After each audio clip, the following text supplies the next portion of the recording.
Bonjour à tous. Voilà, je suis heureuse de vous retrouver pour parler des lunaisons de cet été. Alors, d'abord, je vous remercie chacun et chacune pour votre participation et vos témoignages et tous ces beaux partages. Et tout ce qui se passe surtout dans vos vies, parce que finalement, le plus important, c'est ce qu'on fait dans nos vies. Alors, je voudrais vous parler de ce qui va se passer cet été. Il y a de grandes chances pour qu'au mois d'août, nous n'allons pas pouvoir faire de vidéo. Donc, ce qu'on a prévu là, et puis ça correspond bien au mouvement qui va se passer pendant l'été, nous avons prévu de parler de ces deux lunaisons, parce qu'elles ont vraiment une espèce de logique, de continuum. Et je pense que c'est très intéressant de les parler ensemble.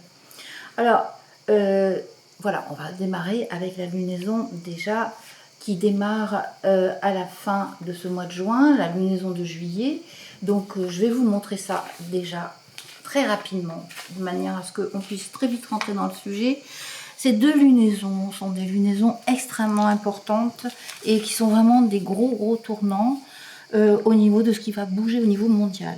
Alors, je vous montre ça tout de suite.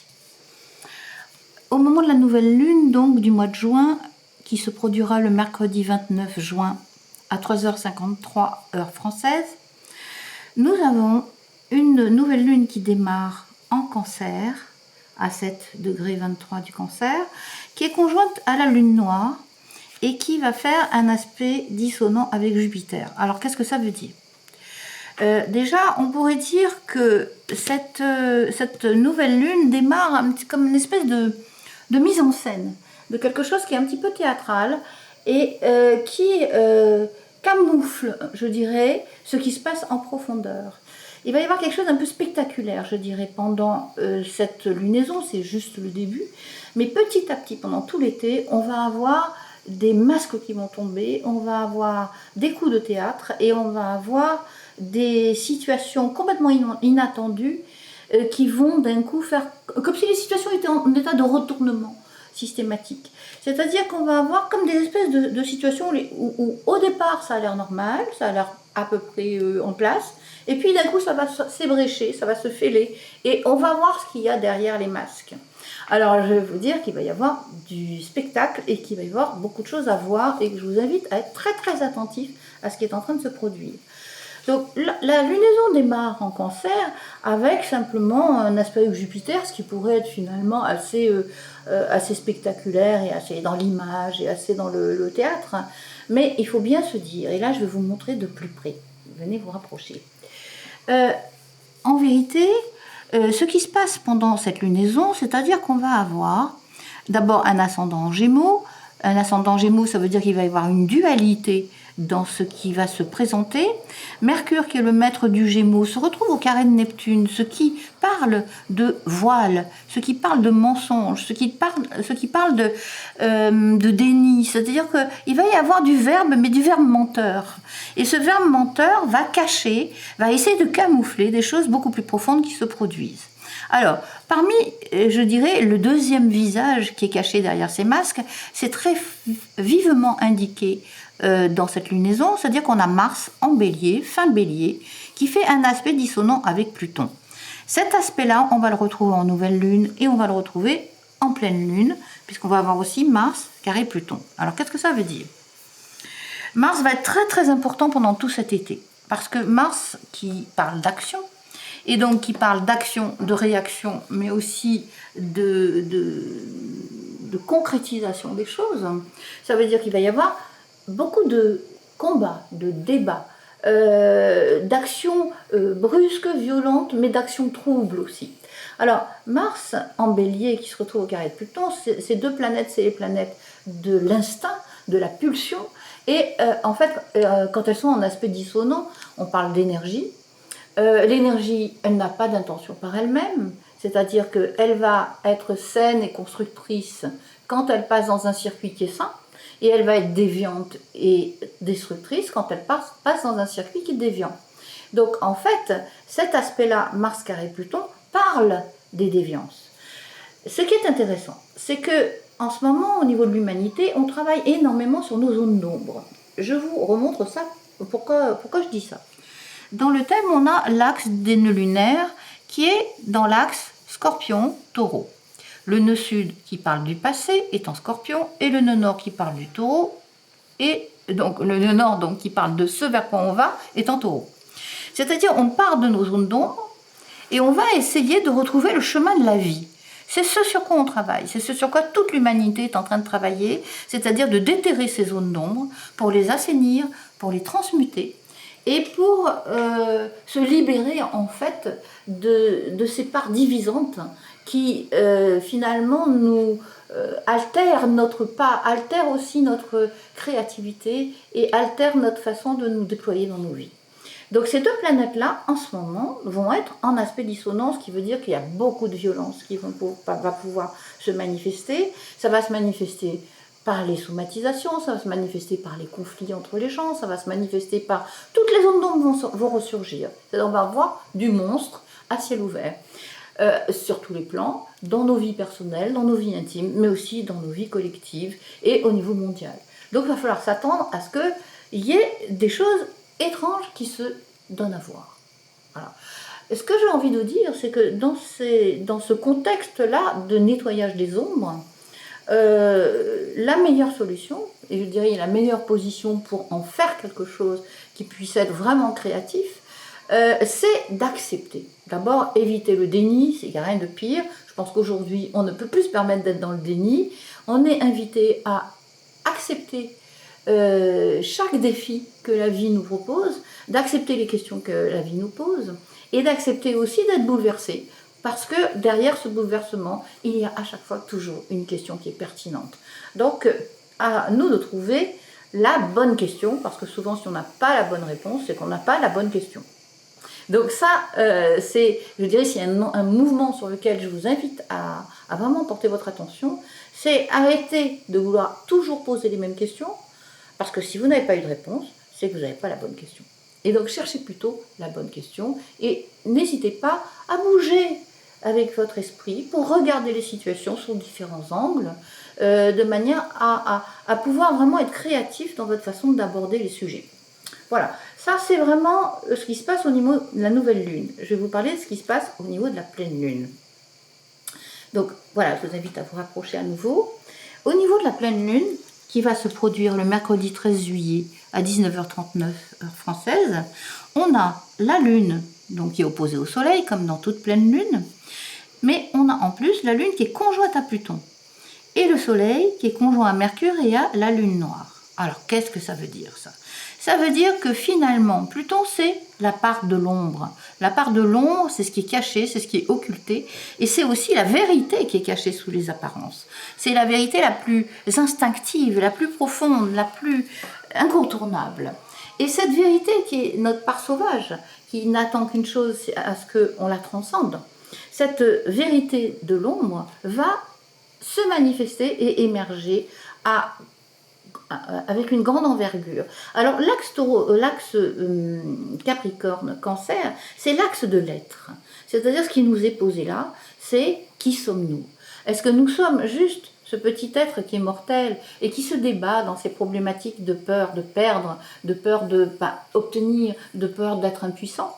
Ou est-ce que nous sommes aussi ce grand être qui chevauche son mystère et qui assume d'être porté par son mystère vers des expériences qui normalement sont censées l'éveiller, même si ces expériences parfois semblent particulièrement destructrices ou en tout cas bouleversantes.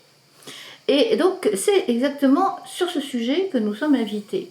Qui sommes-nous en vérité ? C'est ce qui est posé par cet axe Capricorne-Cancer. Quel est notre véritable être ? Et il s'agit de repositionner et d'aligner notre petit être mortel et notre grand être qui est notre âme éternelle, qui s'adresse à nous par la conscience, qui s'adresse à nous aussi par les synchronicités qu'elle nous propose au niveau des expériences. Et je dirais que tout parle. Je dirais la langue du rêve comme la langue du réel, finalement, c'est la même. C'est la langue de l'analogie, c'est la langue de la synchronicité, c'est la langue holographique où tout ce qui nous est donné à vivre a du sens et nous invite vers la profondeur de ce que nous sommes pour nous révéler. Donc je dirais que la rencontre de notre ombre qui va se manifester pendant cette lunaison du mois de juillet, si on s'en sert bien, c'est la porte de l'alchimie. c'est la porte de la transmutation et de la libération de ce qui nous encombre parfois depuis plusieurs siècles. Voilà, donc c'est pas une mince affaire, c'est pas un été léger, on va dire, c'est un été profond, c'est un été qui nous invite dans la grande profondeur de notre être, mais aussi dans la grande profondeur de l'aventure humaine, telle qu'elle est en train de secouer la planète en ce moment, et toute l'humanité dans sa psyché.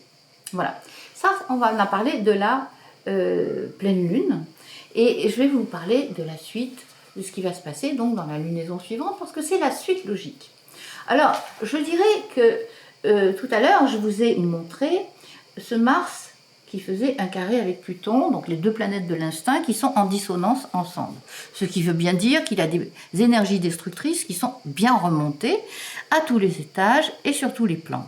Et bien, au moment de la nouvelle lune de juillet, qui se produira le jeudi 28 juillet à 18h56, nous allons avoir d'abord l'ascendant et le descendant qui se trouvent à nouveau dans l'axe Cancer-Capricorne. Donc on est bien interrogé sur qui sommes-nous vraiment.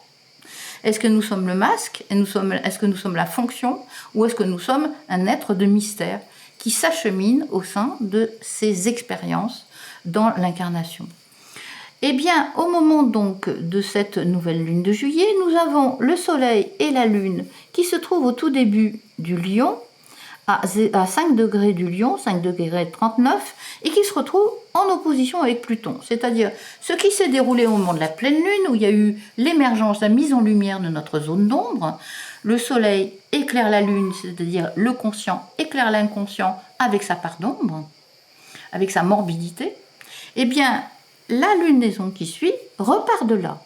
Le Soleil et la Lune sont conjoints, comme toute nouvelle lune, et est en opposition avec Pluton. C'est bien de notre l'ombre qui a émergé pendant le mois de juillet, dont nous allons bien sûr trouver des solutions pour traiter ces énergies perverses qui ont pu émerger.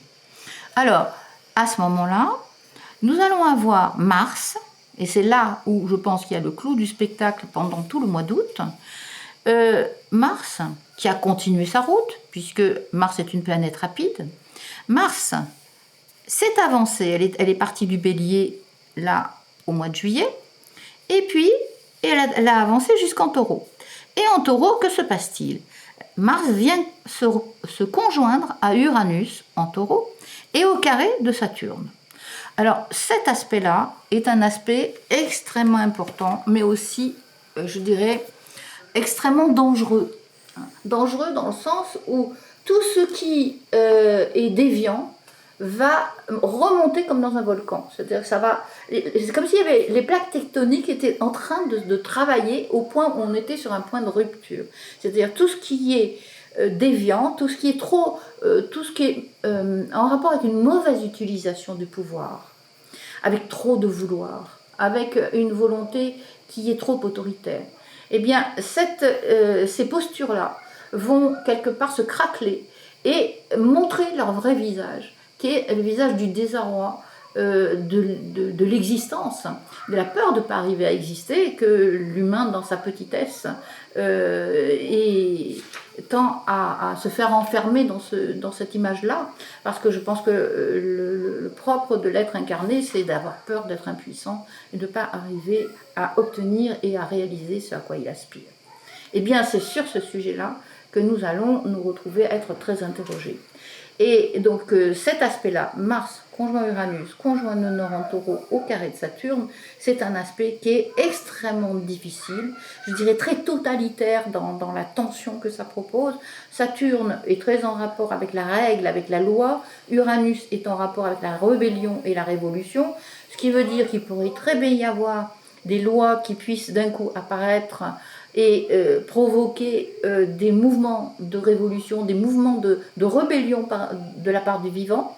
Et donc, on va voir ce que ça va donner, puisque en pleine lune au mois d'août, puisqu'on est dans la suite, c'est un mouvement, au mois d'août, le vendredi 12 août, la pleine lune se produit à 2h37 au mois d'août, heure française, et à ce moment-là, nous allons avoir, c'est vraiment la suite, c'est une suite logique, nous allons voir la Lune qui va se conjoindre à Saturne, opposée au Soleil, comme toute pleine Lune, Soleil opposé Lune, et nous allons avoir la Lune qui se conjoint à Saturne et qui fait un aspect dissonant avec Uranus et avec Mars.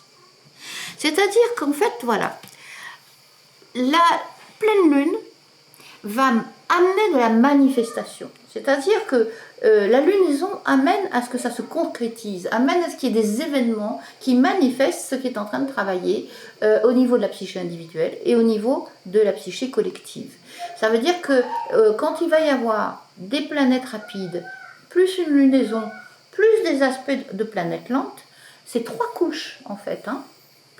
Aspect de planètes lentes, aspect des planètes rapides, aspect de la lunaison, c'est 3 niveaux d'activité, quand elles sont synchronisées comme c'est là, puisqu'on a la lunaison qui joue avec des planètes lentes et Mars qui vient se rajouter, qui est une planète rapide, et bien à ce moment-là, on va avoir des crêtes événementielles. Ce qui veut dire qu'il risque très fort d'y avoir vraiment quelque chose qui va se durcir au niveau du pouvoir mondial, du pouvoir par la loi, et qui va aussi provoquer des réactions qui peuvent être extrêmement vives, extrêmement violentes. Et je dirais que moi, je vous invite à être prudent, c'est-à-dire dans votre réactivité, parce que ça va mettre le feu à toutes les divisions, qu'elles soient internes, les plus profondes, les plus intimes, ou qu'elles soient plus collectives. Voilà. Donc je pense que cet été va être un été extrêmement déterminant. Il va y avoir de la surprise parce que Mars conjoint Uranus amène toujours des éléments qui ne sont pas encore visibles. Donc ça amène toujours quelque chose d'inattendu. Et donc je pense qu'il va y avoir beaucoup de choses à voir pendant tout cet été. Voilà, je vous invite à continuer votre route avec les yeux du cœur et les yeux de la conscience bien ouverts. Et n'hésitez pas à partager, à vous retrouver, à vous rencontrer, à vous serrer les coudes, de manière à pouvoir traverser cette étape initiatique, parce que c'est une véritable étape initiatique. La rencontre de notre ombre, si on s'en sert bien, ça peut permettre vraiment de trouver des chemins d'unification qui sont extraordinairement magnifiques, de manière à ce qu'on puisse vraiment canaliser notre énergie pour construire ce à quoi on aspire. En tout cas, ce que la vie aspire à faire à travers chacun de nous. Voilà, je vous remercie beaucoup de votre écoute, beaucoup de votre attention et surtout beaucoup de votre complicité profonde avec les vôtres. À très bientôt pour la suite de nos nouvelles.